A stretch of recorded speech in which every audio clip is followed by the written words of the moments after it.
Moved Councillor Peoples, seconded Councillor Hanson, all in favour, carried.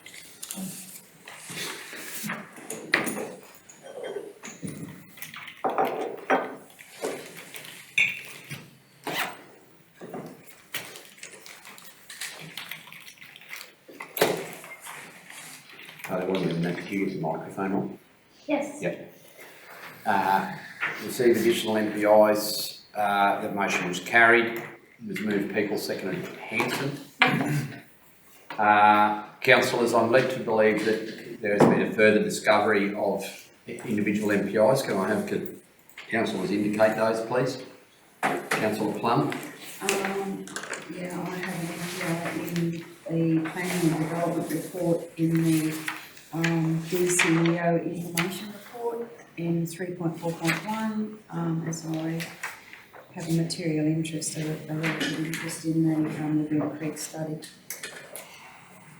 flood study. Thank you. And Mr Mayor, I have one in 3.4.14 where I'm a potential supplier to one of those dot points there in 3.4.14. Thank you. I'll be leaving the room. You make the rest of that up later, Harley. Right. Can I have somebody move that we resume the agenda, please? Moved Rogers, seconded Gleeson, all in favour. Carried. Just to follow up to 3.3.12, Stephen wanted me to let you know that as a further step in the process with QTC and the local government department where all of this started, now that we've been through the process, we're starting to get tangible outcomes in asset management plans. Stephen and I will be meeting with Warwick Agnew and the Minister and QTC jointly the week commencing the 12th. You want it flying down? So it'll be the 13th or the 14th of June.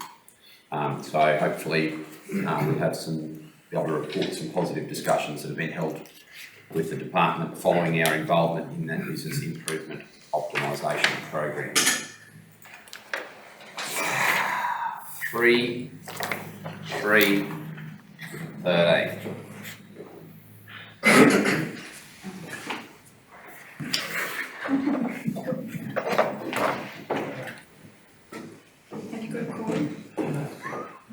No, if you're wishing to point out the state of the chamber, we do not have a quorum.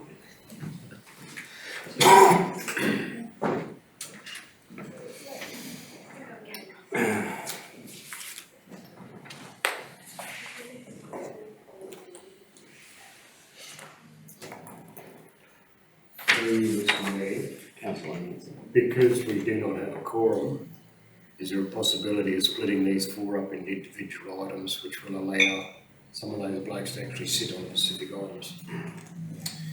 So let's just look at that procedurally. Head yakka. We ask the councillors. Can we ask the councillors to come back in, please? Could you all return, thank you. Don't take your seats. I just need an indication. Oh, take your seats. You're going to have to go again.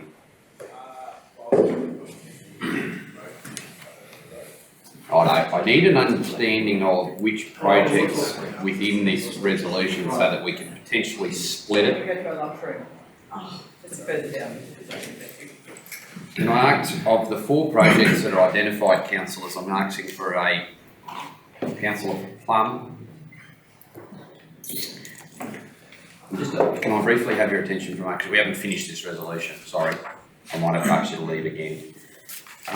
Because of the state of the chamber and there being no quorum present, it's been suggested by Councillor Hanson that we look at the individual projects and see whether we can split this resolution to seek endorsement and whether we have a quorum on any or all of them if we did them individually. So, councillors who would have a MPI in the Head Yakka project? None.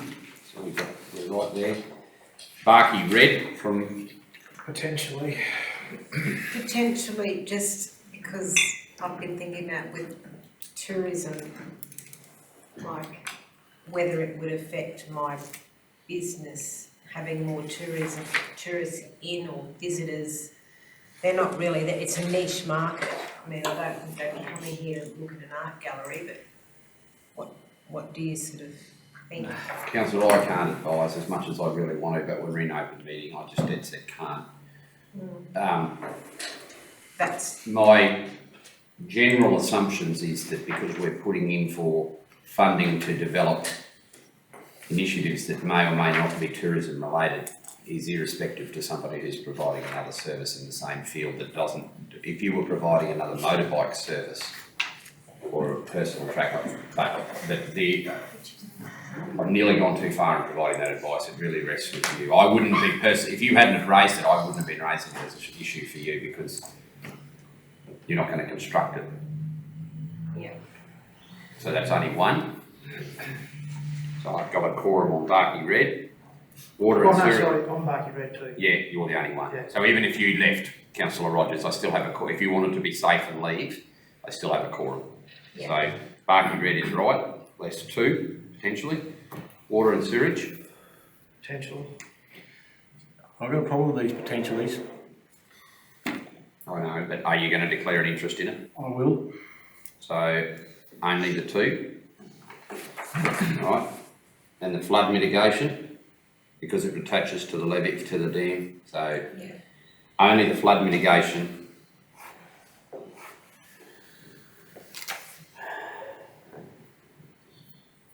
I need a quorum to move any resolution here, even procedural. So councillors, the option that's presented by Councillor Hanson is that we split this resolution to allow for individual endorsement of the 4 projects, drop the correspondence, drop endorsing the correspondence from the resolution and just individually endorse the projects that have been submitted as shovel ready to the state government. And then on the flood mitigation, so that we don't, by way of not mentioning it, disendorse, we have the option under the Act, and officers please advise here, but we have the option to delegate endorsement on that. Through you, Mr Mayor, who do we have the option to delegate to? So you can request, first of all, sorry, separate to a delegation, you can request the Minister's approval. It'd be unlikely to get it in this case. You can delegate to the CEO, the Mayor, and a standing committee of council, which we don't have. So they're the 3 options. 2 options. Remember the 4th one was or another local government. That's right. Or sorry, another local government in the purposes where it may be a joint initiative between the 2 local governments. Through you, Mr Mayor, are we allowed to, say, endorse someone with all these people present? Or do they have to leave for us to delegate to No, someone? if someone has a declared MPI in it, the matter to be delegated, then they're allowed to because they're not making the decision. So you need them here to have a quorum for a procedural motion like that. So they can't partake in the vote if they were to materially benefit or lose. But if the resolution is that the matter be deferred to another decision-making body, then that's fine. And we've got precedence in that because we did that about nearly 2 years ago with our procurement policy. So I'm in your hands, councillors. We can let all of this lapse for them because we don't have a quorum present, or we can move them individually and then move to delegate the flood mitigation. That's really our only 2 options. Councillor Plum? Go with the second option, then. Thank you. Which was? To split it. Split it all. Oh, yeah. I was wondering who you're giving me. Okay. All right. So we'll do them in the order they're presented.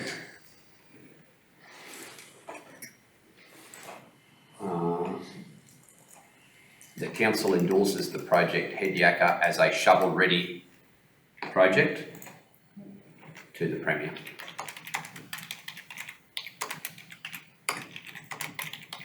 The summary here will appear in the minutes, so that then provides context for why we're doing this. Can I have somebody move that, please? Move to Councillor Plum. Seconder, Councillor Arthur. Those in favour? Carried 7-0. Okay, those councillors who wish to declare an MPI in the Barkey Red concept, that will be our next item, so if they would like to leave the room. Councillor Rogers, what's your decision on that? I'll stay for that. Okay. Damon, can I have somebody move that endorses the project Barkey Red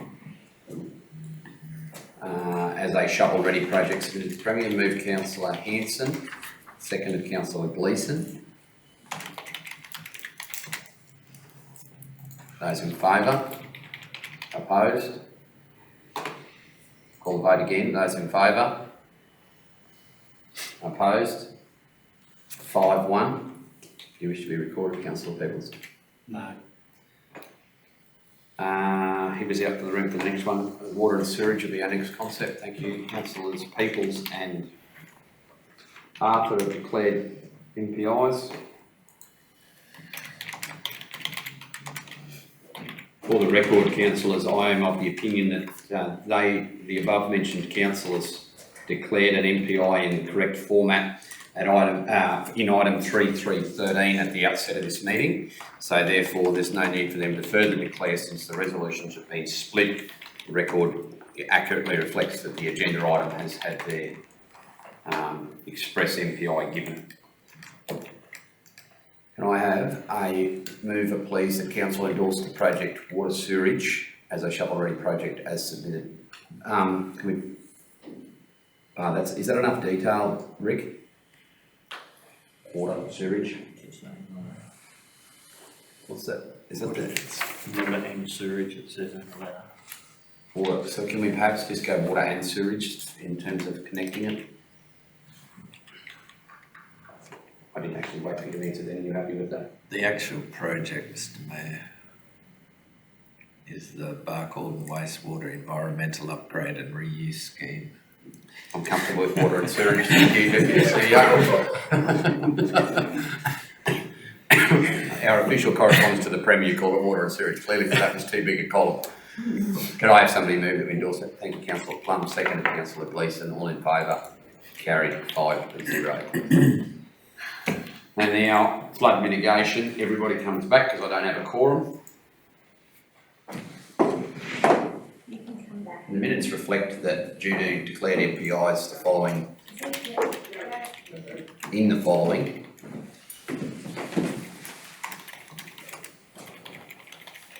resolution, the council was unable to maintain a quorum.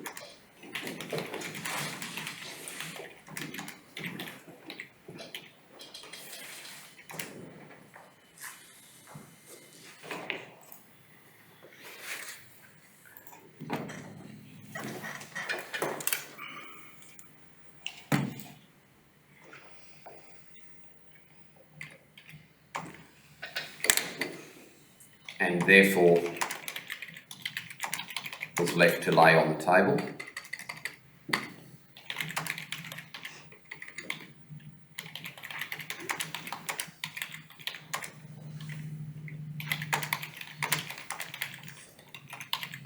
And all councillors returned at 10:44 a.m.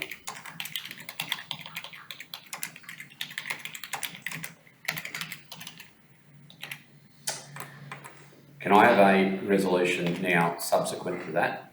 So this will be after that, Hayley, that one was left to lay on the table. Can I have a subsequent resolution calling for a delegation to endorse that project? If that is council's wish. So can we leave, officers, I'll give advice here, but can we leave the initial resolution there with no mover and seconder? And then put it in the minutes? We have done previously. Yep, so can we do that? And then secondly to that, then following that, we move a separate resolution to delegate the flood mitigation project for endorsement to another party.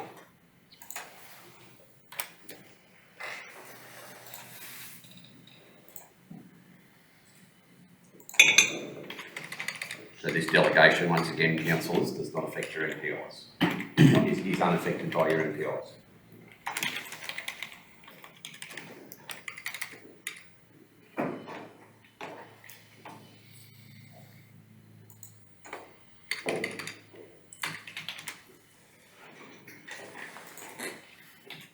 The council delegates these endorsement. That's correct, thank you.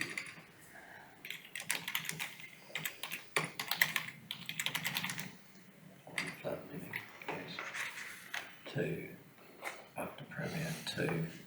I'm in your hands, councillors. Who are you delegating? Are you going to delegate it? Or we're not going to endorse it by leaving it lay on the table. It is an unendorsed project.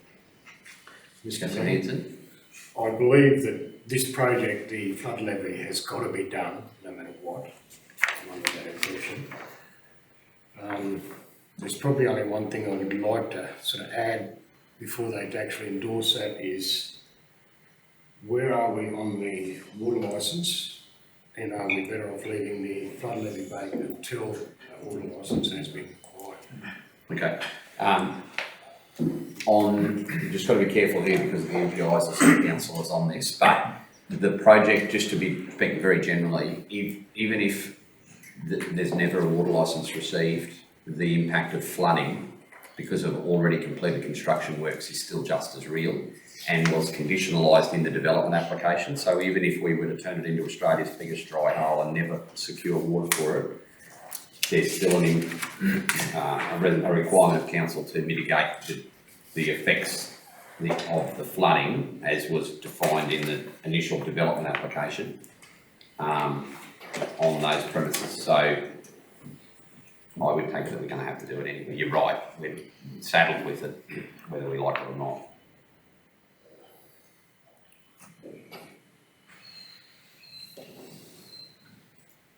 So, all right, I need to rephrase this. This is not the decision to endorse and delegate to one person the power to approve the construction designs, the methodology of the construction. This is none of that. This is just this is just to delegate the council, or the person you delegate has said that it's okay that we submit this as a project. The actual final construction drawings will still come back to council. The actual, which I'm still we're going to have to worry about how I deal with the MPIs then. But this is not anything to do with construction. This is just saying that council supports it being submitted as a shovel-ready project. Failure to do so, I'm going to have to contact the Premier and withdraw it. Councillor Plum. Mr Mayor, I'd like to nominate the CEO. Seconder. Mr Mayor, I'm not sure if I can ask a question. Yeah, I think it's an even. I can't show you. No, you can't look. Careful. Well, he didn't have an MPI. No, but the others that do. Yeah. And You only endorse, you're delegating the endorsement, you're removing yourself from the decision making here. By delegating this endorsement, this, I'm only delegating on endorsing names with report. you probably need, without wanting to pull on more jobs, you probably need to delegate it to me, not the CEO. Agree. And yeah, through you, Mr Mayor, that's what Brett and I were just discussing. You know, he's saying that it's my report, so it needs, I can't. Oh, yeah. If we were to develop a particular policy that everyone had an interest in, well, we could delegate that to the CEO if he brought us the report. But in this case, we're looking for an endorsement. This is very procedural stuff. There's no decision making coming out of this. I'm going to have to work through the headache of how we get approval once we call the tenders to construct this because of the MPIs. But this is a resolution to remove yourself from the MP, like as a result of your MPIs, we're moving on. It's like what we did with the procurement policy. It's exactly the same thing. You're voting to say, well, I'm giving my responsibilities to make a decision on that particular element of that project to a person. oh, gee, I want to ask a question, Mr Mayor. Well, if you have an MPI on it, you probably, Councillor Hanson had no MPIs, so.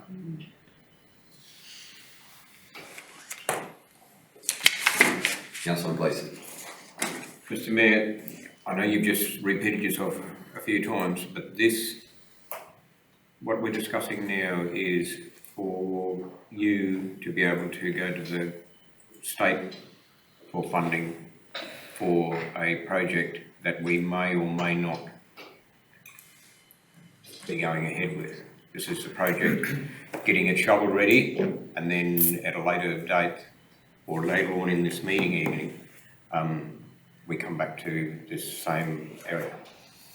Almost. I mean, as the way the development application currently stands, the approved DA, we're required to do this. We're required to mitigate the flooding, and that's the best option as it's presented.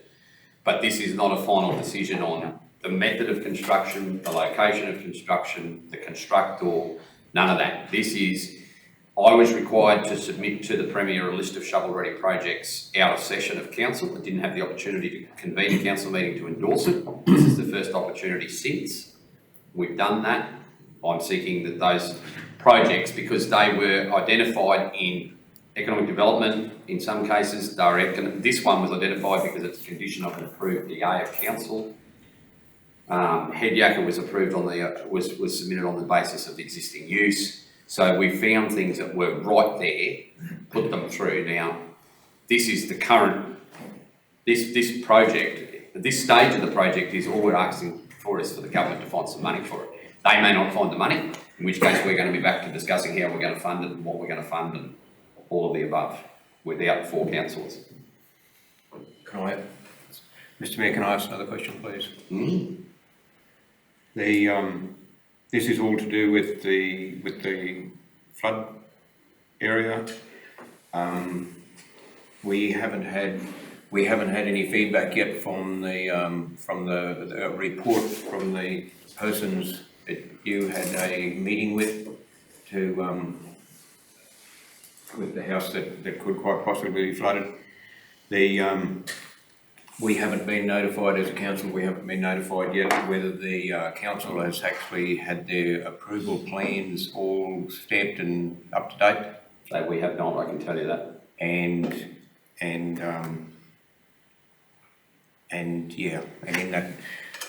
that report there was the wording of unlawful come into it quite considerably. I was just wondering whether we closed session, councillor. It's a confidential report and we're not in closed session, so just you're very close to the edge, so just be careful. Okay. But yes, keep going. I think you've gone as far as you were going to go anyway by the sound of your comments. I was just going to say, can we endorse having that a shovel-ready project with? Can we vote on having that a shovel-ready project without actually having those T's crossed and I's dotted? Well, if we were going to construct, the operational works permit or / environmental approval from the department would be required, but we haven't even got the money before we're looking at construction. And the methods of construction, so therefore determining the operational works, would be contingent on what money we've got. The other comments that you referred to in that reporting the approval of the matter predominantly focused on the fact that this wasn't done, hence why there was a problem. So doing this fixes the problems essentially with respect to flood mitigation. There's other elements around noise that this doesn't attempt to address. That's more operational, but this is an attempt to rectify the issues that were identified in that initial reporting. Well, I'll rephrase that. This is an attempt to seek funding to attempt to then further address the styles of issues. So this is so far down the food chain in terms of commitment from council for anything, because we've only submitted as part of this options. The final options are still under construction and design. So if we could seek some funding to finish the project, that was why it was one of the 4, rather than potentially having to dip further into ratepayers' funds. Thank you. And as to how we're ever going to settle it, will probably not be the decision for council anyway, as it appears with the MPIs that are in the room. someone else somewhere is going to have to be delegated the authority to finalise this matter, because we've got 4 councillors with a declared MPI in this project. So all we're after here is your endorsement as a council to delegate seeking the funding for one part of that project. If we don't get it, well, essentially, yeah, we write to the Premier and withdraw our application for funding. Councillor. Can I, because the MPIs, can I nominate? It's entirely proper for any one of the 7 councillors in the room to nominate. Councillor, you did move the CEO. Do you wish to amend that? Yes. It's now known for information. I'd like to amend that to read Mayor. So it's moved to Councillor Plum. The council delegates endorsement of the flood mitigation project as submitted to the Premier, to the Mayor. Seconder, Councillor Hanson. All in favour? Opposed? 6-1.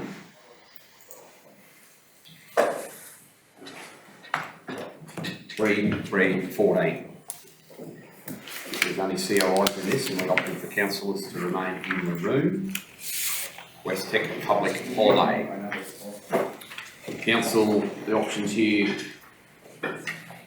Mr Mayor, Sorry, Sean, I think I made a mistake with that. Did I say 3.4.14 for an MPI added? Yes. Yeah, I don't know, I must have just made a mistake with the numbers. Can I withdraw that, because, yeah, that's just to do with the West Tech holidays, so. No, it's to do with the plan. 3-4-14 is plan. 3-4-14 you declared. This is 3-3-14. Oh, yeah, no, that's okay, yeah. I got them mixed up. Deputy CEO, do you have something here?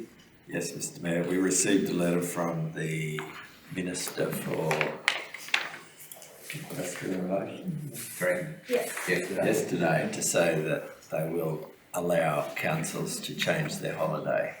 Although that letter is very heavily guided towards, they want councils to shift their holiday to the 14th of August to coincide with People's Day at the Echo. That will be approved immediately. The letter was not as clear as to whether we would get a request if we were asked to move it to any other day. But I would still suggest that it would be worth trying. Through you, Mr Mayor, because the years outside of West Tech, we have a, Melbourne Cup. No. Show, Barbie show. it is show, yeah. Well, which we don't have. Oh, don't you have a Barky Show Day? No. No, yeah, it's Melbourne Cup, Well, it's Melbourne Cup. yeah. You come in on the show. People weren't coming. Yeah. They're going away. Okay, so, yeah, that's what we're after, is what day do you want to move it to? Yeah, and so this would be region-wide. No, Alpha's already had theirs last week. Yep, They didn't approve our request to move Alpha, but they So might it's just for approve Marple. Aramax. And Jericho. Munnabara, when did Munnabara want theirs? Munnabara's got Melbourne Cup. It's already got the Melbourne Cup, so it would stay there. And I always thought that Aramac was the Harry Redford. No, It's been the Melbourne Cup, I think, the last couple of years. And then it got Mr. moved Mayor. to West. Moved to West Tech this year. Yeah. So there'd be 3 localities. Yeah, okay. Well, I would suggest, if it's agreeable, that we move it to the Melbourne Cup Day, so it lines up with the other years outside of West Tech. Only thing I'd just suggest is that could be difficult to know when the Melbourne Cup's going to be. For 130 years, it's been this first Tuesday in November, but the VRC are foreshadowing in the last couple of days the changing of both the Melbourne Cup and their entire spring carnival. So if we move it to the first Tuesday, whatever it is in November, and then the Melbourne Cup changes, you've all got your holiday on a day that need not be Melbourne Cup. Well, why do we need to say the first Tuesday? Why don't we just say Melbourne Cup Day? You have to nominate You have to nominate a definite You date. have to nominate a day. Okay. the Gazette, Mr Mayor, and then businesses plan their business around that day. I, The rosters. I look back to the equine influenza where everyone in Australia had to stop racing, but the spring carnival still went ahead. And I'd be surprised if the Melbourne Cup doesn't go ahead on the first Tuesday in November. It'd have to be, you know, a second stage of COVID-19 and very serious for it not to go ahead, I believe. Oh, we can give it a shot. Otherwise, you're all just going to have a good holiday in the middle of the week. Beg your pardon? Well, even if we nominate that day, that's what it's going to be anyway, isn't it? It will be that day if we nominate it, whether it's the Melbourne Cup or not. That's what I'm saying. You won't get changed a second time. I just was pointing out that it's possible. I mean, the Caulfield Cup is moving to the last week in November, first time ever. So if they're moving it, it makes me think the Melbourne Cup could go too. But if you're not worried about it, it's just why I suggested is it is mid. If it's fine whatever it lines up with Melbourne Cup and it's on there, but otherwise it's a Tuesday holiday. Not any good for anyone. Mondays or Fridays are much better days for public holidays unless it lines up with an event as of it, you know, you're involved in racing and... Mr Mayor, I'm open to my co-councillor's suggestions. If there's another day, I'm fine with it. The only other thing is it does mean then that the four of the 5 towns would all have a common holiday. It makes it less messy. Mr Mayor, Councillor. I would be inclined to go with a Monday and Friday myself. Because Melbourne Cup, whether you got it off or not, everyone has half a day off anyway. Or a Mr Mayor, city for the whole day. Mr Mayor, the original holiday that stemmed from the Show Society was a Friday. So I think that to benefit the community, you either got to go Friday or a Monday so they can have a long weekend. I said Tuesday, Melbourne Cup Day, means nothing to me because I'm not a race goer, so I go to work. But I think that if it was involved in a long weekend, it would be nice. Long weekend. Leanne's got any thoughts? Well, can I just have advice? The Alpha Show holiday was not observed by all. Damien, was it? They elected someone and moved their day accordingly, their day off. Mr Mayor, all the government departments used it and most of the businesses went with They did use it. the show holiday Okay. last Wednesday. Well, Mr Mayor, they had no choice, because once it's gazetted, government has to follow, but... Well, it's sort of a loaded question. Did our workforce take the day off? Some of the employees did. You know, I think the Mayor's asking for you to give a different answer. I'm pretty sure some of them have elected voluntarily to work that day and they are having the Melbourne Cup off. Correct. Right, sorry, I maybe should have just answered that question myself, But Mr Mayor, the other thing is that if there's no public allowed at races for the Melbourne Cup, or you still can't go to have functions. It would normally be a race day here that day. And, you know, if you still can't have large numbers of functions at that point, then it's going to be a wasted day again. Through you, Mr Mayor, is there usually a large function here or is it just smaller? I wouldn't say large, but Yeah. Last year they just put didn't they put the races through the system over at the race course? Or was it a random meeting or something over there they had? They did have the TAB, didn't they? Yeah, the TAB Yeah. was operating because of the commercial. I don't think it was no anything. TAB until. It's a day off whenever it is. As an employer of small business, they're all wasting money, so it doesn't really worry me when you pick it. Should be. Have we? Someone name a date, we'll vote on it. If it gets voted down, we'll go with another one. Councillor Gleeson, you spoke first. Go, quick. I'm a Monday or a Friday. I'm a Monday-Friday person. I totally disagree with having a day off for a selected few people that can go and go to races. Because it doesn't cover the majority of the people. Whereas if we have a Monday or Friday, but the only problem with having a Friday is councils have an RDO, so we'd have to look at the calendar and go around an RDO. For the council workers, I think there'd be more benefit to the public by having a Monday or Friday. Probably more benefit to having it on a Monday when you've got an RDO on the Friday. Definitely. Possibly, I don't know. So when's the 14th of August? Is that midweek? That's Friday, Mr Mayor.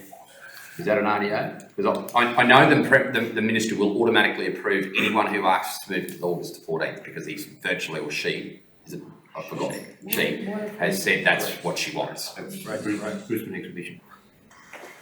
Because that, What's the RDO Yeah, Friday. on his Friday, which is the in RDO Friday? RDO's on. I tell you what, if we had some of the workforce in here, they'd tell you off the top of their head whether it was an RDO or not. Obviously, a lot of contract staff in the room. 14th is an RDO according to my. The 14th is an RDO. So all I'm saying is that does simplify it. You know you're going to get that day given to you. We can put any other day in we like and it's still got to have approval, but that one's pre-approved. I don't Just care. take the next day off. They are the Monday or the Thursday. We just change. They move accordingly. So if you take the 14th, well, they'll take the Monday as an RDO. That's for our workforce. So, but if you want a Monday, if you want Melbourne Cup Day, someone suggest something. We're going to be here all day. Councillor, please. Could I move that August the 14th? Could I move oh, it's all written there. Go to the Monday the 14th? No, Friday the 14th of August. Right, it doesn't have to be approved. You can vote it down and we'll come up with another day. Seconded, Councillor Hanson. No one take offence, just if that's not the day you want, vote against it. Those in favour of that resolution? Against? Can I call the vote again? I've got to see how. No, but I told you, the resolution at the beginning of the meeting, Councillor Plumson, that you could stay and vote on the ballot. Oh, I didn't realise, sorry, I didn't realise that. Because you're nearly voting against the day off there. Can I recall the vote? Those in favour? Opposed? The vote is carried, 7-0. Thank you, councillors. Sorry, Mr Mayor, I should have just pointed out that Oh, yeah, what? the first part of that resolution, we didn't talk about. Part A.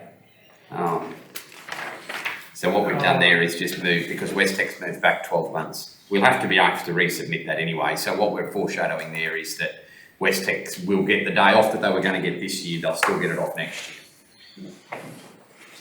Oh, sorry, I took that for granted, that everyone was happy with that. Perhaps Councillor Gleeson, we should involve in your resolution the community, the localities that will be affected by this so that the residents of Alpha don't believe they're getting a day off. Are you happy to include those three? That's four. Barcaldine, Jericho and Aramac only. Muttaburra gets Melbourne Cup and Alpha doesn't get one at all.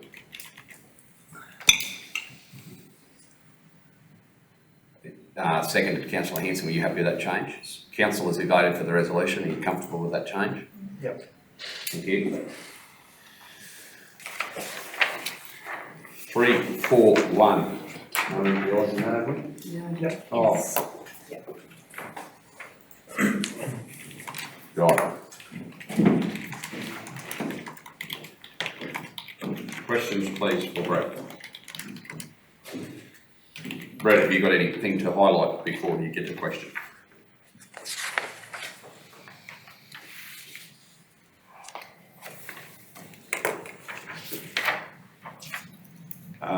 So the first item, Mr Mayor, is we've received that approval for the additional funding for the Aramac Airport, which is still only 50-50 funding. But yeah, we will need that for the project. So that is, And can I just ask a question on that then? What is the, maybe it's an engineering question, but you've raised it. So could somebody just inform us as to, we've recently approved a tender in that respect to do that work. Is that not work that ordinarily could be undertaken by us? Or is it a funding issue? Is it a condition of the funding? Is there a reason why that wasn't undertaken in here? Yeah, Mr Mayor, where our crews are busy at the moment. We're sealing Barkle Merrimack today. These crews sealing was supposed to be last week, held up by cold weather, so it was all programmed at the same time to take advantage of the funding. And the funding expired like now, virtually, it's got to be done this month. Mr Mayor, it has to be finalised, acquitted report by the 15th of June is the last day.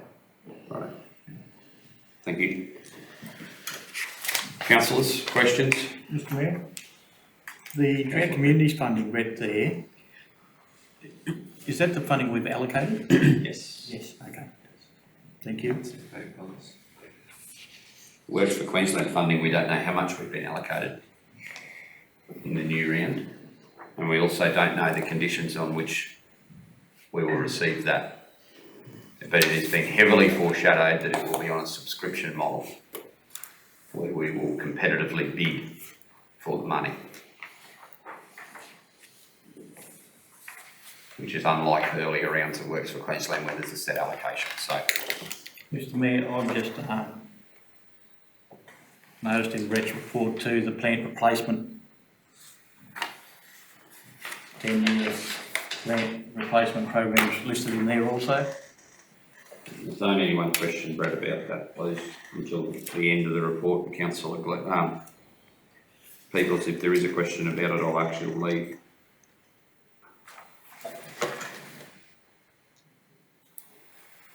Any more questions? Any questions on plant replacement? There being none, we'll move to item 343.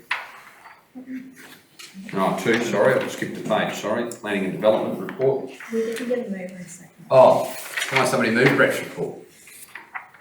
Rogers, seconded Councillor Hanson. Mayor, I'm going to leave the room anyway.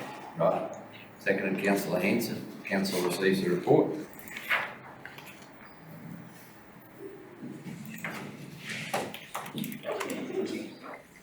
Did I have a quorum? Yes. They can all come back.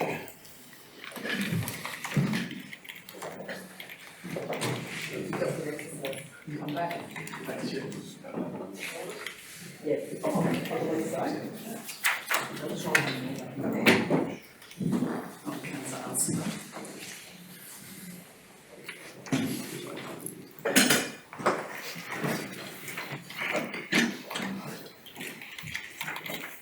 Three, 4, 2, the Planning and Development Report. No one was moved behind that. No, could have been, but weren't. Can somebody move that we receive that report, please? The report is what's attached at the bottom in the table and the report from Real Planning in our supporting material. Councillor Plum, second to Councillor Hanson. All in favour? Carried. Questions on any element of the planning report? Comments from officers? Mr Mayor, the social impact assessment for the Waratah coal, they are conducting face-to-face interviews and we'll be contacting at least you. I did yesterday. Yep. And officers and anyone else who wishes to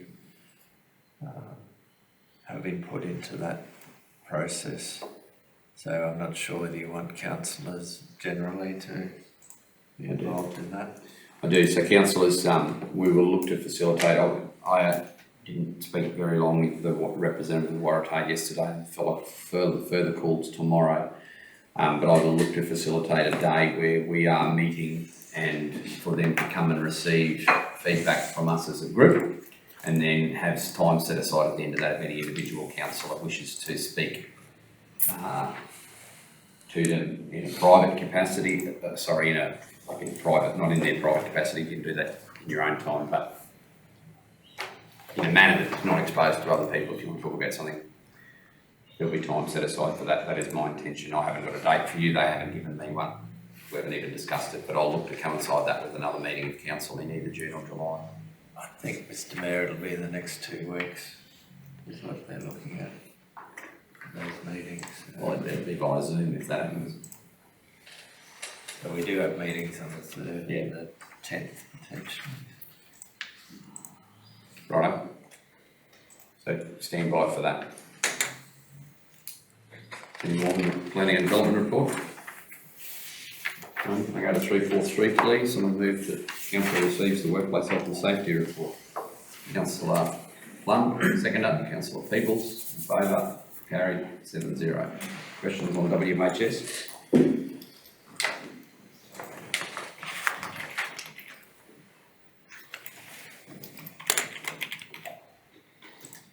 Being none, with 344, the 2020 project progress report. Do I have quorum? I don't think I will. Yeah. No. No, Roger's there. Roger's here. Arthur's there. Mr Mayor, I haven't got this Considering you have an listed, MPI. have I? I Yeah. didn't Yes, you list- do. Oh, I did, yeah. Yep, 344, contract.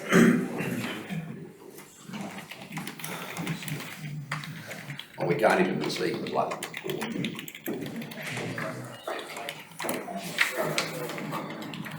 Councillors, I'm adjourning the meeting for a moment. Hayla, meeting adjourned, 11:17.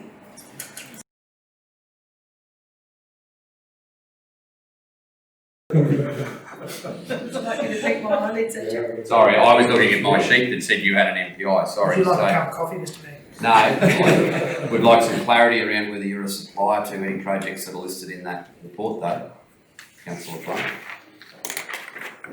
And the Darkwater Recreation Lake is listed in that report, which you've declared an MPI in previously, councillor. You can come with us, mate. So, I'm sorry, you're right.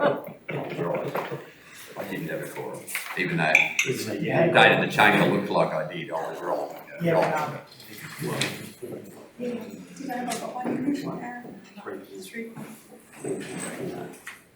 No, it wasn't. That's right. 4.1 you looked at, but 4.4, that report. So it is just a report for noting. We can't receive the report. So we will now note in the minutes, please, Hayley, that due to the lack of a quorum in the chamber,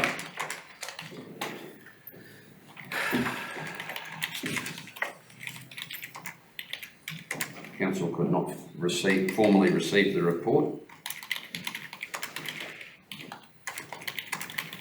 And the officer's recommendation could not be followed. Mr Mayor, can I ask, could we seek advice, please, on, one is the ski park, okay, that's one project down there, and I know that this is probably a part of the ski park, this flood mitigation, but really, couldn't it be a This is separate separate to this. program, a separate project where we're doing flood mitigation for the town and not part of the ski park You program? can seek that if you like, but it's a condition of the development application for it, so I'm pretty sure I know where the answer's going to lay. You can't have one without the other.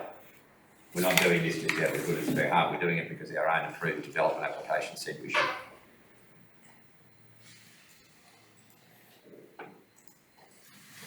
And I did seek advice on that yesterday from admittedly only the CEO of LGAQ, not a solicitor, but his advice was the projects are considered as one for an NPI.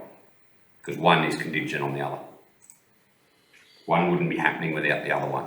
It's not something that just coincidentally happens to work hand in glove. Councillor Gleeson. Mr Mayor, by us not being able to receive the report, what does that mean with the, Consideration. spell it out to me, what does that mean? We can't discuss it. We just cannot discuss it. No. How will we be able to discuss it? Would it have to come back in different formats, broke up into different sections? Do we need to discuss it? It's a financial snapshot of where our capital works are at as of Friday last week is effectively what it is. Councillors are all allowed to request it by way of being allowed to have knowledge of anything they want under the advice we've seen from LGAQ, but as far as formally receiving it, because of declared NPIs, we can't do it. So it's not something that decisions arise from. It's for receiving and noting. It's an update. It's an opportunity for councillors to be kept up to speed with our capital works. Will we try and look at breaking it up? That was actually why that appears where it does appear, because we were trying to move it away from other areas where councillors had MPIs. And it worked for a time being, but now we've been caught by it again. So there's a whole manner of things, and it includes, look, we can't have people in the room for the CEO and the Deputy CEO's report. We're going to have to find ways, this is no criticism of the officers, it's just the environment of our council. We're going to have to find ways for the reports to be, once again, more often. Or if they're referred to in a later section of the agenda that they're not covered in the initial report. I mean, the way they're reporting now, I mean, you've probably had MPIs in my report, if you want to drill right down into it. Just because of the nature of the people I met with and the things I was meeting with. Councillors could have found an MPI in the Mayor's report, potentially, if you want to be almost pedantic about it. And Mr Mayor, we have tried, obviously, based on feedback in the works report, to split it up into, obviously the goals and then now item numbers within the goals, but it doesn't seem to have made any difference because it's the people who have got MPIs for the whole report or the whole goal. The spreadsheets are relatively new, be less than 18 months old, but it's been a real revelation in every aspect of our capital works, and its reporting and its traceability and reporting overruns, underruns. It's been a really good tool that we're going to have to, as a result of today's debacle, find a new way to address these concerns. I think it's a very good report, I really do. I think it's a good report, I can't think of it. It's right. We can't talk about it, sorry, Councillor Gleeson. Yeah. Unfortunately. We may have to investigate standing committees for this reason. Sorry, Sean? We might have to investigate, for example, standing committees of council. So that we can at least discuss the finances at some point. But those people with MPIs have still got MPIs, whether it's at a committee level or at a council level. It doesn't help you, but it means a smaller group of people who can at least consider the report. Anyway, that's a conversation for another day. Environmental Health Report 345.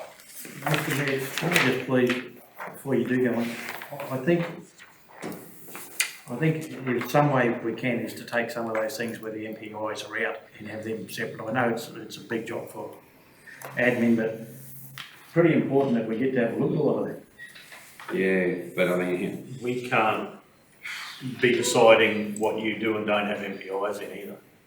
So we can't write the reports or put the agenda together assuming that you may or may not have MPIs. does that determination rest with us? That's your... Mr Mayor, when we spoke to Council's legal advisor is that we can still provide you with that information, just not you can't act on it at a meeting, so outside of the meeting, we can still give you those reports.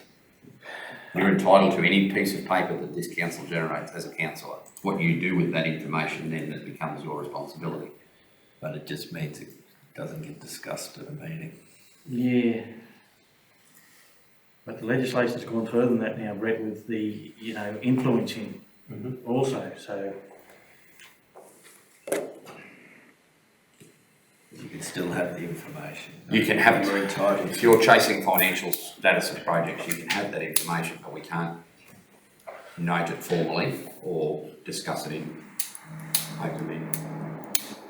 And that is part of the influencing thing, because commentary that you might make about something that you could potentially have an MPI in may potentially influence other councils, directly or indirectly.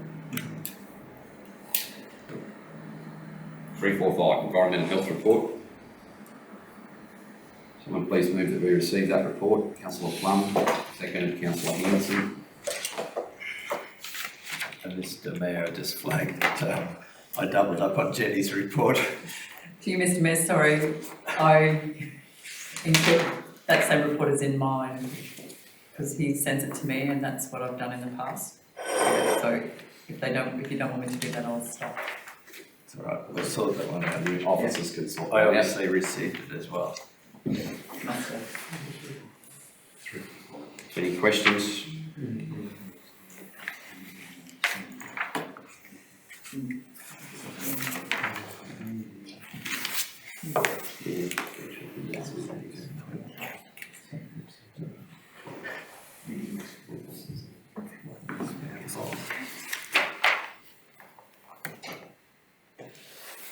No questions, we'll go to 346. Mr Mayor, the next three next three items are policies that relate to staff.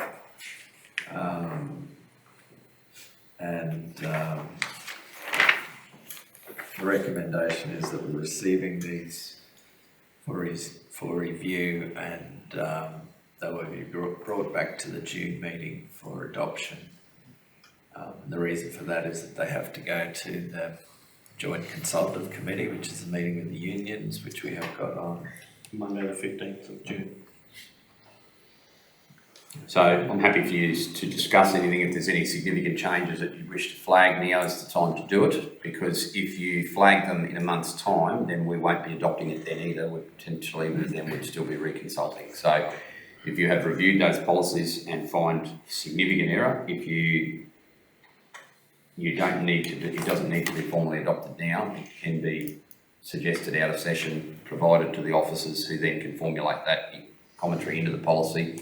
Adoption of it is still rests as a sole prerogative of this room, but it is, you are not voting to adopt these today. 346, 347 and 348, we're receiving them, and we'll commence the period of review from today.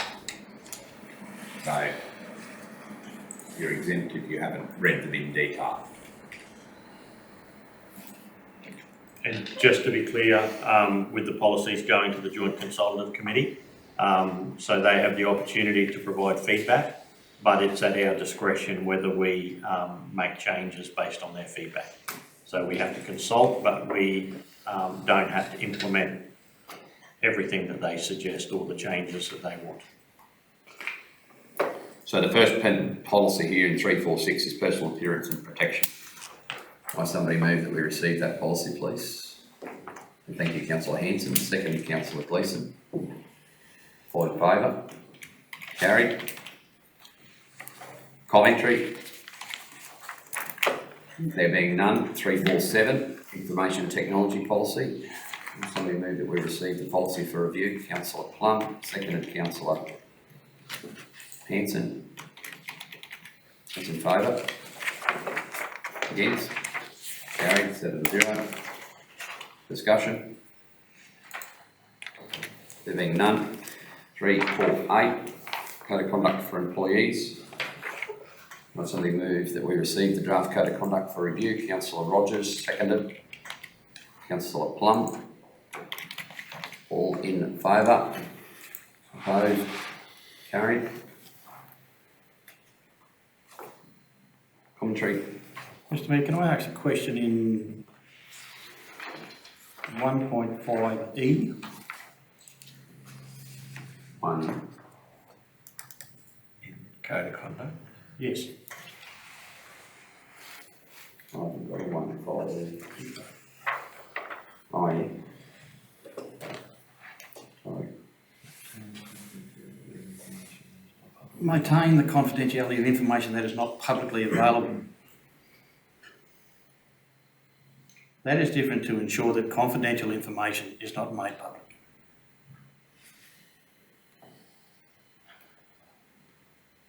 That's very open for,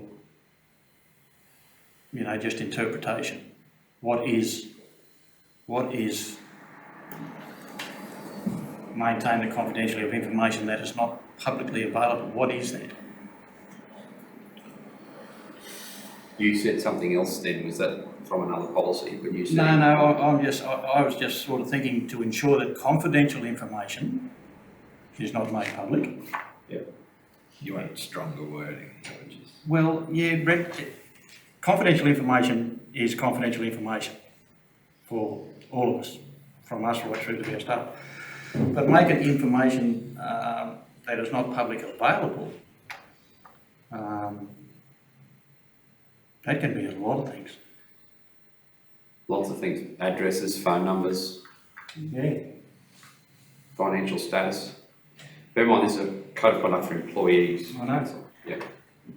So you're suggesting that maintain it should be stronger wording? I think ensure that confidential information is not made public.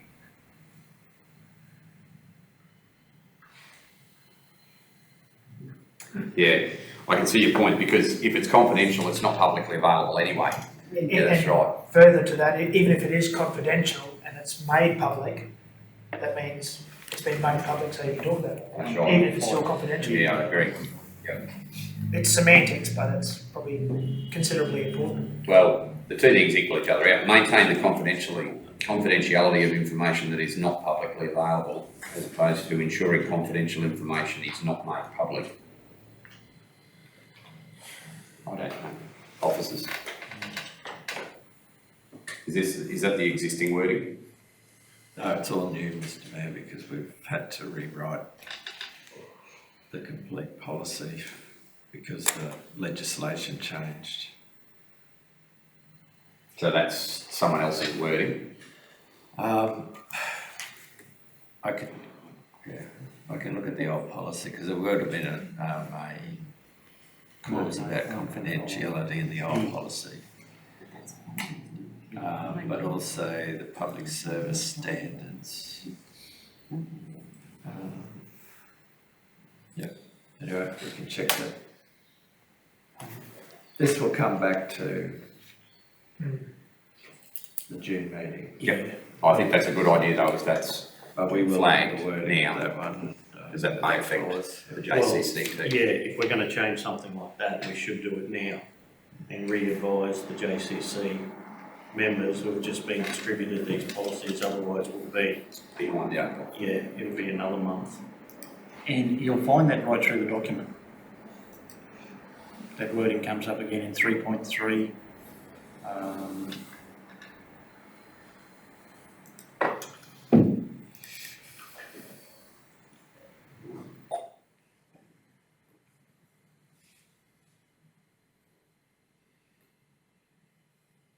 Not around confidentiality though? Or it is?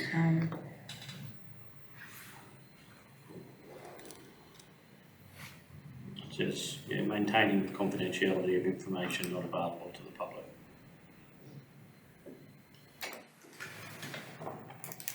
Okay. 3.3A says retain the right to communicate.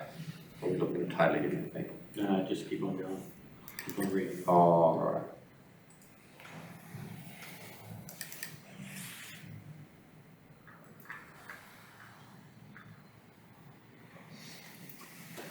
I'm not a lawyer on the difference between ensuring and maintaining, but if it's, councillors are happy to update that change, then it's not worrying me either way.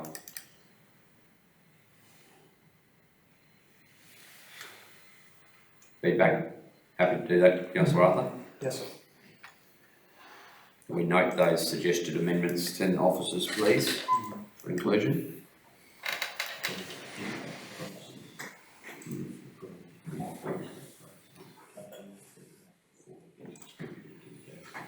Workshop here first, workshop even. Settled. Yeah, that's right. Which we still get final say on when we approve it. Councillors 349, advertising expenditure policy. Just before we move to resolution on this. I have a issue with it. 3, 4, 9. It's to do with the styles of communication we use. It actually leads into the point that you made earlier, Councillor Arthur. It's linked to that. There we go. King's lost all my notes. The advertising types in section 3, it makes no reference to the use of social media, which I believe it should, because it's a far more commonly used form of advertising than some of the more traditional methods. In fact, I think the CEO might have already said this morning that we're actually actively doing this anyway, so if that's what we're doing, the policy should reflect it. So I'm suggesting that we insert under guidelines, which is section 3, we go to the top of page 2, there needs to be an I inserted. Or do we expand D, notices on council's websites and social media? Well, it may not necessarily be council's social media, it might be SEEK, or it might be another employment agency that uses it. I'm just thinking if we just generically say J, social media, relevant social media. SEEK's not necessarily social media. No, not at the moment, but they might put out their own, who knows, in time, they might have their own Instagram channel, their own, you know, what we're looking at currently, whereas to what they... So they'll do that anyway. Yeah. And if our policy is not, if it's not compliant with our policy, well then we're in breach. And I know that doesn't, it says that the types of advertising the council may use include, but it's a very exhaustive list, so I think we should add to it if we want, because by its absence it could be noted as not approved. Sorry. Brett.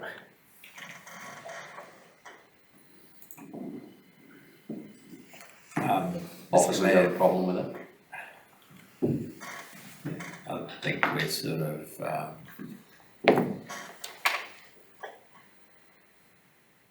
probably, it's fine. The actual legislative requirement is about spending money on advertising. Yeah, but if you want to spend money on advertising, there's no better way than a boosted post on social media. That's right. So Which costs money. it's things that cost money.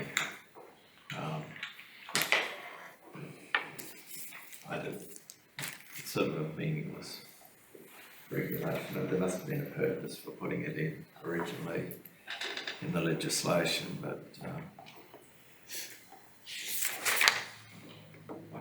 You could argue that putting it on our website doesn't cost us money if we're doing that internally.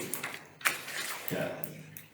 But then the website costs money, I suppose. So. Itself as a platform does. Yeah, I'd be much more comfortable if we had a section I, relevant social media. Oh, so So in section 3 guidelines, insert J, sorry, I, the alphabet mixed up. Insert I, relevant social media.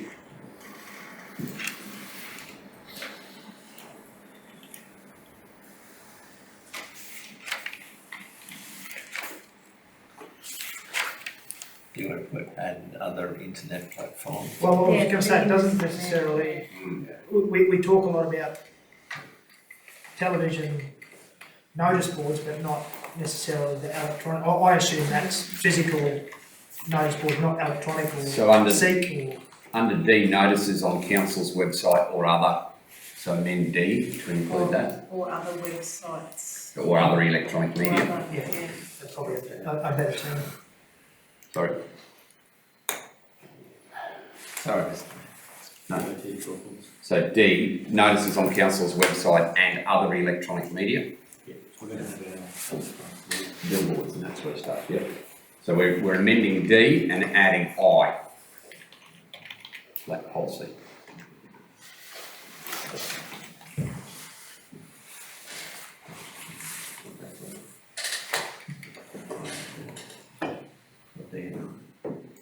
Any more issues with the advertising policy?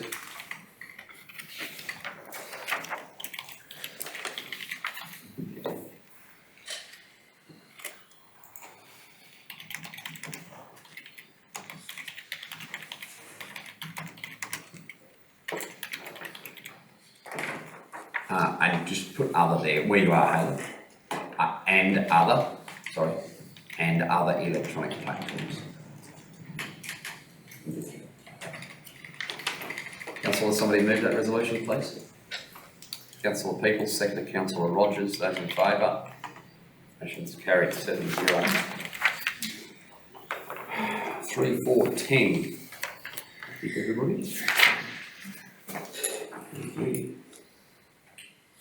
Asset management policy, can I ask, who wants to lead on this, Brett or Rick? This is part of the GTC buyout process, or it's a requirement. That we do have asset management policies, it's a legislative requirement. But this is a part of the process that we're going through with QTC through the buyout. And we have completed this stage. The only question that I would have for the Mayor and councillors is, do you want to include the strategy in the adoption of the resolution? Or just the policy? So I've just put You define strategy. So that's attached. A copy of the asset management strategy and roadmap. So strategy is more the day-to-day process of what we're going to do to achieve our asset management.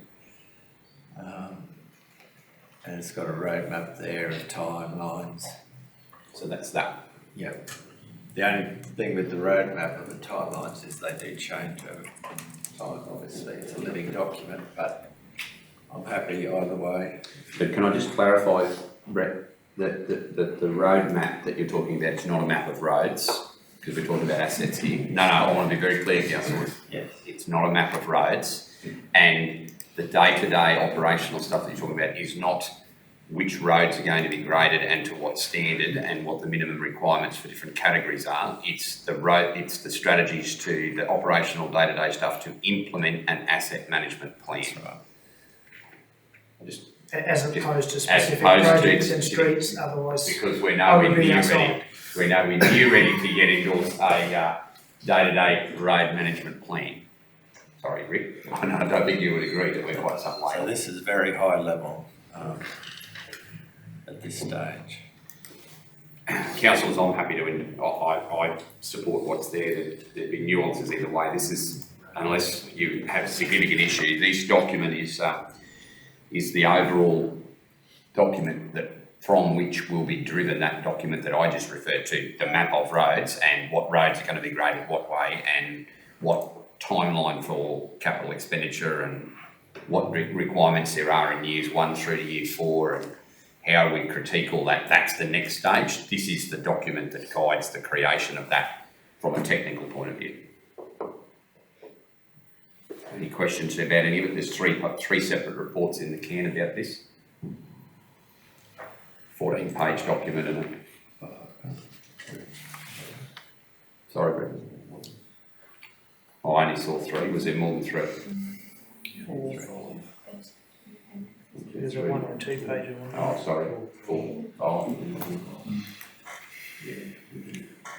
So there's the policy that you're adopting today, and the other documents are just information about the process we're going through within that policy. Yeah. CEO's just suggested that we rename the phrase roadmap because when dealing with roads, it's a bit of a misleading statement. Councillor. Councillors, I'd be happy if you were to resolve to go with the former of Brett's options here, to adopt the asset management policy and to take some more time to review. Something we will discuss, but there's a significant amount of documentation provided for today's meeting that I acknowledge not everyone, and I'd overlooked 2 of them. I thought we had 3 pages, 3 documents to this, but if you would like to just review and adopt the asset management policy, that is the key document today, and if that allows you a little more time to peruse the tactical stuff, whatever you want to do. Not that it's significant changes, but... I'll move that, Mr Mayor. We'll review and adopt the policy. Councillor Peoples, seconder. Councillor Plum. Those in favour? Opposed? Carried. 3, 4, 11.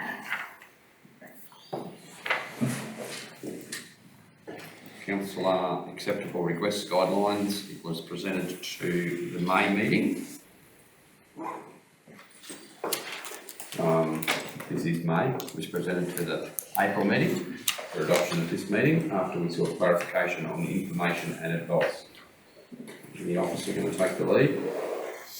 Mr Mayor, so following the April meeting, councillors wanted some more information on what the meaning of information and advice was, and we did seek some legal advice, which was that it is just what a reasonable person would take that to be.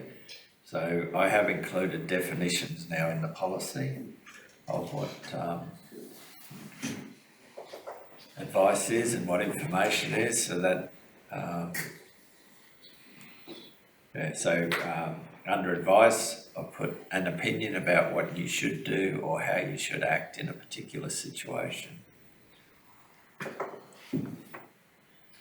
And for information is facts, including reports, photos, documents about an asset, situation or event. So it is that the councillors that all of you are entitled to. It's how you choose to use that information that determines its effect on material personal interests. And yes, following that advice, it was made very clear that all our legal advice is that all councils are entitled to all information, or any information that they request. There are a couple of exceptions, but basically MPIs and COIs don't come into the receiving of information. So if Except in a room where we're having a general meeting. And making a decision. Or making a decision. But if you just individually request that information, you're welcome to. we are obliged to give you that information. Don't try and understand the dichotomy of it, councillor Peters. I'm struggling, Mr Mayor, The big question, the big issue is that section 171 is how you use that information. Because once you acquire the information, you can't use it to gain a financial advantage for yourself or someone else, or cause detriment to the council. Which is the argument that the office of is it the ethics advisor? What is she? Integrity Commissioner. It's the argument she uses that you shouldn't ask for it because once you see it, you can't unsee it.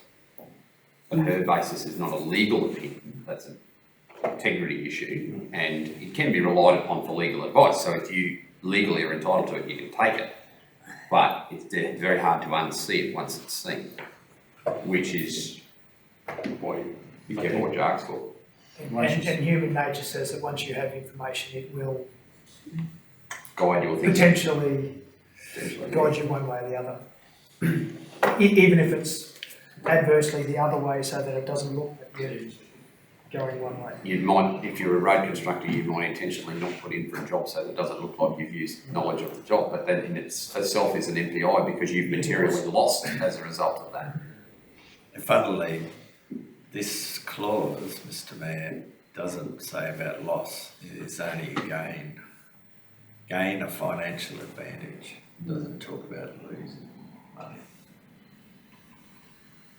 So if you use information and you lose money out of it, well, that appears to be fine, but that's Contrary to when we declare MPIs and everything else. the reverse of the act, isn't it? This is the very next issue on the agenda. I could lose money over it, so I'm leaving. You know, short boundary change. But if it was information, anyway, councillors, there's the policy. It's been circulated, it's been amended following conversations both in session and the last meeting and out of session. Is there any further commentary on it, please? Mr Mayor, Councillor Peebles. I've got an issue with dot point 2, request for advice. Yep, go. You've only got the 6 officers there? 2. No,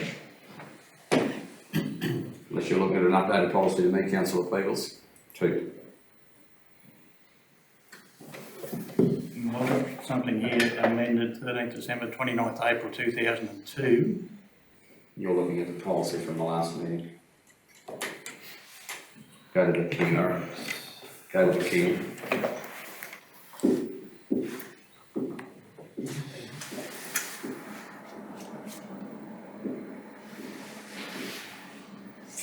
Right. So under item 2, for advice, we've amended that to say that the mayor can ask advice from any employee. Which is the Act. That's not our resolution. Under the Act, I'm exempt from these sections. The chair of a committee, chairperson of a committee, so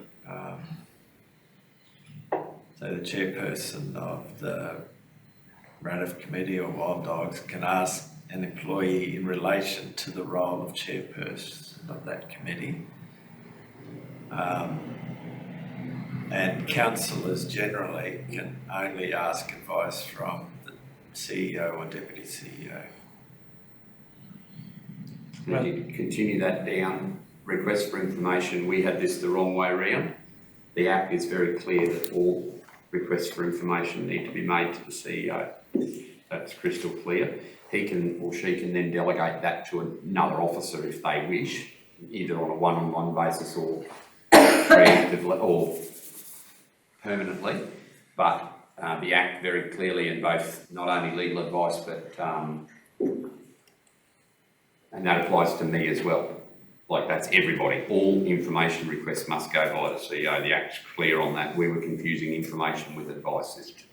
As there is now a definition for both, they're 2 different issues. So, okay, if you want advice, want information, sorry, we all go straight through Stephen, as we done, and we usually do that in writing. Advice? Information. That's correct. Yeah. But if an employee was going to give you some advice, no matter who, we can't do that either.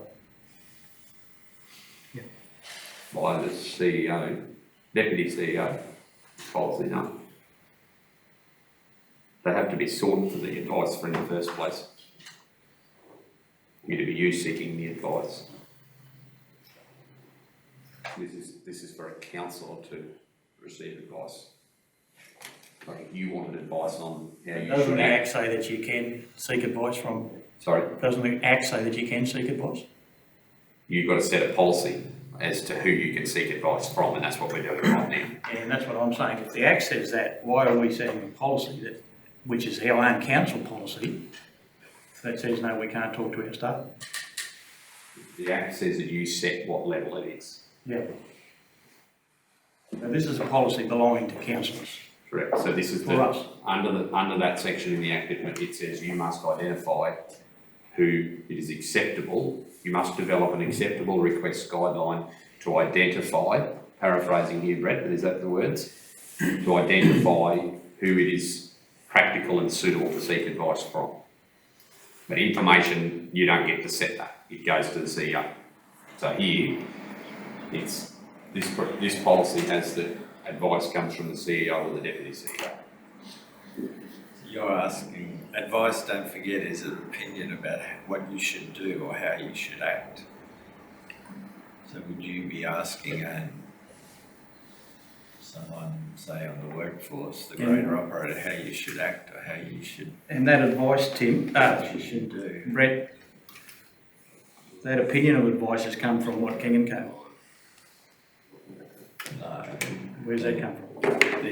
We have to make up our own definition of advice. So you've made up the definition of advice, so it's coming from you.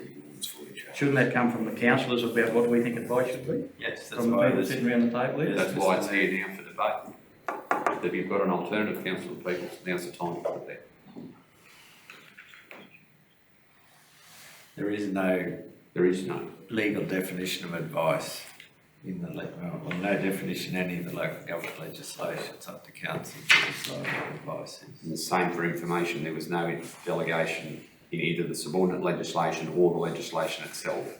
Information and advice was not defined individually of each other, but they are in, like there's they treat each other differently within the Act, but they don't define them. So hence why we've had to come up with some sort of definition. I think the information one speaks for itself, it's pretty straightforward. Totally agree. If you prefer an alternative to advice, Well, I don't think the advice is, to say that advice is asking an employee about how I should act. I don't really want that as the definition of advice. so what do you want instead? I just want advice to be something that I can ask a question and get an answer. Not tell me how I should act. So is that not a request for information? If you ask a question and you want an answer, is that not information? You might be better off using the examples, Councillor Peters. All right, well, the example I'll give you, Sean, is I don't want an issue where councillors cannot talk to staff without the staff or the councillor getting into trouble. And I think this document sets us up as councillors to get into trouble because we talk to staff. I want something that's going to be fairly general and allows us to communicate in some degree with the people that work for us and try and create some morale between us and our workforce. So you're not only changing the advice, you're changing the level Yes, of who we can talk to. of, so you want to propose something? Mr Mayor, I think that there's a fair bit got to be done with this document to keep both management and councillors happy. And I'd like to leave it on the table so that we can sit down for a couple of hours one day and go through it at length. I don't think it's something we can, and I know we've left it on the table since last meeting, but I think I'd like to have more time to try and come up with something that's suitable to all. Councillors, thoughts? Councillor, what are thoughts, positive, negative about either the policy or the proposal? I think it all, and it's probably obvious, it all hinges on that, on these definitions. And yeah, and like council people have said, how we should act. And it's a bit like MPIs, you can play devil's advocate and push it and push it and push it. Is it a terribly large issue if we do push it back another month? We already have an acceptable request guidelines policy. That's in play. The problem with it is that it's got the two elements of advice and information back to front. It says that you can seek information from True. the DMs and above, whereas you can't. You have to get the information from the CEO, and it says that you can seek advice if it's only from the CEO, doesn't it? So it's the existing policy. The information I don't think is an issue, it's more so about the advice, is your point, isn't it, Councillor? Yeah. And how low we can go and, talk to people. So that's the only issue with it sitting there, is there is an already existing policy, so that's not like we're trying to cover a gap, Yeah. but there is a fault in the existing policy in the definitions are the wrong way around according, or the use of advice and the use of information is the wrong way around according to the Act. Mr Mayor, just clarification for myself or anything, just say I went and spoke to some of the work crew and they complained to me about a certain thing. Is there anything as a councillor that I can actually do about that? Because my interpretations from what I read, I can't. Effectively, you need to refer them to Stephen. Which then refers to Gary's point, is you can't talk to the staff anyway. So They're approaching you about something that goes under their code of conduct though, yeah. which is a policy about 2 ago that we've just put up for review. This is you approaching them. So this policy is about how we act as councillors to get information and advice. Them approaching you as a councillor is covered by their code of conduct. And just on their code of conduct we have a dispute resolution process. So if they've got issues, they go to their supervisor. If they're not comfortable talking to their supervisor, they go to the next level, and it keeps on going up like that till effectively any employee can come to me. If they're not comfortable with dealing with any of the other layers of management in terms of disputes or issues that they have with the workforce. It's through you, Mr. Mayor. The point I'm trying to make is they can't come to us, and from what I can interpret, we can't go to them. So why are we arguing about this particular thing? I guess Because it's we can't go to them anyway. currently for advice or for information, our policy says that we can go to district managers and above. That's been turned from information to advice in this, and it's gone from them to the deputy CEO. That's really the only difference. If you accept that information and advice was inadvertently the wrong way around in our existing policy, the difference here is that the group of people that we can seek that advice from has got smaller. That's the, in a nutshell, that's the change. Am I right, officers? Yes. So even, you know, I say this to all my co-councillors here, this is your document, your policy. This is what you want to have in the policy. So really where we're going now with this, just this change, and I disagree with this anyway, that we can only go to district managers, but now we can't go and talk to a district manager. We can for information. No, No, sorry, information's we got still, to come. no, sorry. You can't go and talk to your district manager in the town you live in. We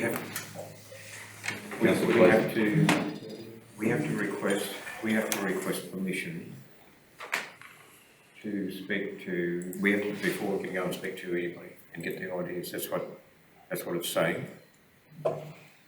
Requested assistance of information, we have to go to. The information, you have to go to Stephen anyway. The CEO can delegate that. That just deal.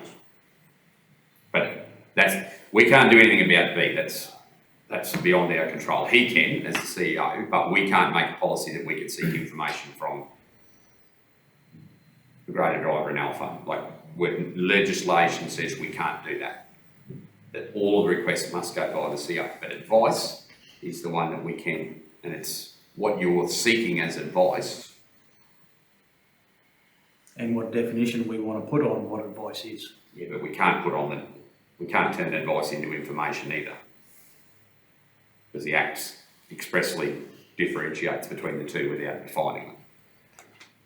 Mr. Mayor, I think the one on advice should be just wiped and just information only, because basically that's all we can do is request information from the CEO, whoever he wants to delegate to, and what we do with that information then becomes our issue. It's not up to them to advise us how we should operate. If we get given information, it's up to us how we actually use that information. And if it went to a legal battle and I said, well, sorry, the CEO told me I should do this, you're still not going to get into trouble. It's going to be me because I was the one who done it. So I think the advice one should be removed, and it's just information only. Because that's basically the limit of what we're allowed to do anyway, is request information from the CEO, and then he can delegate it from there. Mr. Mayor, there are, Councillor Henson, there's, I suppose over a long period of time, councillors do ring and ask what they should do in a certain situation. That is still a request of information in a sense. No, it's advice. Yeah, it is. Quite more often it's advice than information. What's happened previously in this situation? I think the advice, and it gets back to our request for advice. It's a little bit different if a staff member comes to us and says, oh, I've got an issue.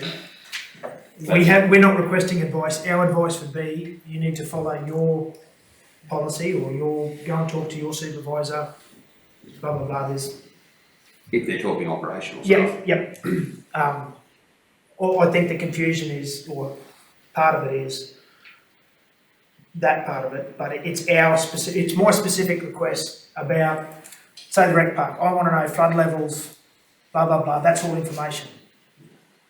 If I'm requesting advice around MPIs and CLOIs, that is, what is your, because there's a fair bit of experience that's on the table and with the district managers, that myself especially as a new councillor appreciate the advice, and to remove it completely from our policy, I think, cuts our legs off a little bit. Just as an example, Councillor Rogers is a good one that she will ring me, not every week, but every couple of weeks, and the first thing she says is, I'm just ringing for some advice. And And it's then that she'll terminology. detail the situation, and it'll be like, I ran into a contractor of council, they said they've got this issue, how do you think I should deal with that situation? Is always the first couple of lines of the conversation, and then normally I'll give advice on the spot, or say, oh, let me call him, or I'll get Damien or someone else to call the person. But yeah, that's been, I suppose, an example of asking for advice, how I deem what this policy is for. It's to give clear guidance around a situation to protect you as councillors, but also to get a good outcome for residents or contractors or whoever else you're seeking the advice around how you deal with it. Through you, Mr Mayor, I'm just looking at the advice there, maybe it's just, if you look at the definition of advice in the dictionary, it just says giving guidance to another person in regard to a prudent future action, or giving a suggestion as a possible course of action for another person. So it's sort of not really the same as information, but yeah, I think like That's a similar Steve said, definition, an advice or suggestion. Yeah. That's similar to an opinion, isn't it? yeah, it's not the same as information, Not so, necessarily.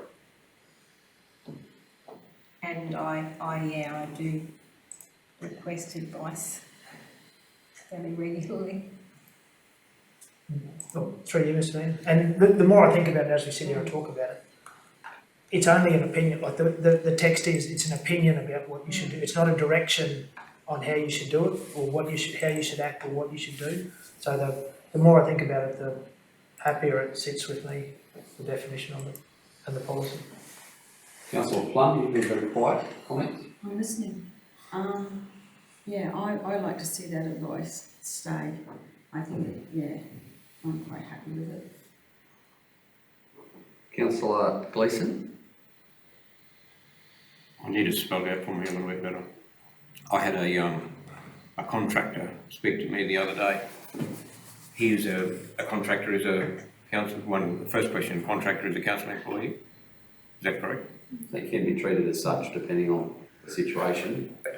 Can I, if a contractor is asking me a question, can I bring that to Steve or the mayor? Can I bring that question, or have I got to say to that person, you've got to go to the... Well, I would say it's like the Councillor Rogers example, Councillor Gleeson, where you can say to the contractor, oh, well, let me follow that up with the CEO, and then you come, or to Brett, myself, you give us a scenario, and then we'll give you the advice on what you should go back with, or if we'll follow up personally or delegate it to someone to deal with. And what you need to, I suppose, be able to see is have confidence that once you've handed it on, or once you've done your bit, you can step away from it. That's the number one thing that we try to do. And the other thing to make clear is that, remember, during our local government training, you can pass on requests from the community or from whoever, but it can't be given preferential treatment, or it can't be seen to be, because it's being submitted via a councillor as opposed to gone through their own channels.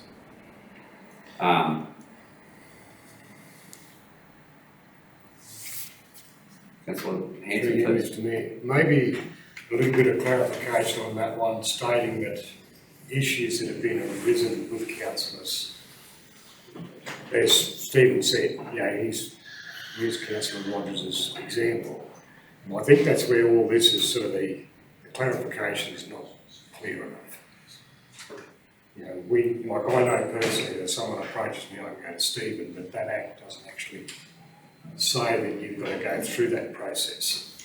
No, because it doesn't really deal with. Clarification on what the advice was about. Yeah, but that's different, like this policy is to deal with where you're seeking something to help you in your role as a councillor. If you're acting as a conduit where a member of the public or a contractor or employees come to you with a grievance that council needs to address, then that's not an acceptable request. That's you passing the information on. So there's a difference. This is about you seeking, this is how you get information or advice to execute your role as a councillor, not how you interact not how you act as that conduit through. And we probably don't have a policy on that, do we? Like other councils have got a policy, or they have a platform like a ticketing system where they go on and lodge, they've got a name for it, tickets but another name. This is not about how you pass on information from the general public or from workforce. Like this is not how you raise concerns on their behalf. This is how you use them to do your job as a councillor.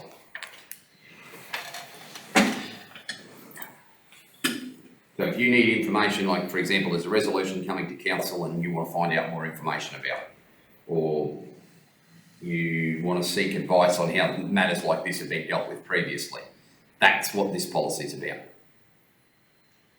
It can, like the slight crossover, and this is where it does get confusing, is for example on Australia Day. Angela coordinates their events everywhere and needs to be able to have interaction with councillors, and we may need to ask their advice, well, what time do you need me here, and what, So there are definitely times where you will be seeking advice on, well, there's probably the number one example would be Australia Day. But as far as the vast majority of this policy's cover it's about you wanting stuff, not other people wanting stuff of you. Because if they come to you and want information, bear in mind you can ask for any information you like and get it. It's what you do with it once you've got it that matters. And that interaction with the public may well trigger a reasonable request so that we're better informed Correct. to then go into council or, So I think or act in the I best think interest of there's council. probably